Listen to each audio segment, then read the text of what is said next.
This morning, explosions in Gaza, smoke and flames rising from multiple blasts. After a night of air raid sirens and rocket attacks on Israel, people rushing for cover as the militant groups Hamas and Islamic Jihad fired hundreds of rockets, hitting a bus, injuring a 5-year-old child, and destroying a home. I heard a boom, this woman says. She and her neighbor safe in bomb shelters when the rocket hit.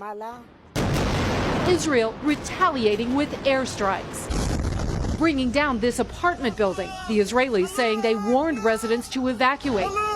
Israel says it was used by Hamas. The unrest, the worst in years, has left 5 dead in Israel and in Gaza, dozens dead, including at least 12 children. The State Department calling for restraint. We stand by Israel's right to defend itself.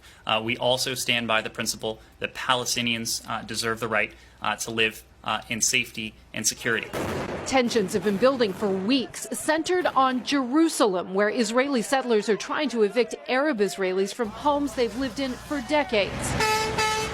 This morning, Israel is beefing up its border with Gaza. The leader of Hamas warning Israel if they want to escalate, the resistance is ready.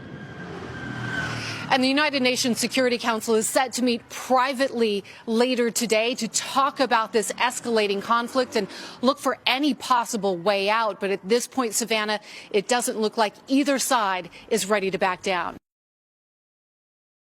Hey, thanks for watching our YouTube channel. Find your favorite recipes, celebrity interviews, uplifting stories, shop our favorite deals, and so much more with the Today app. Download it now.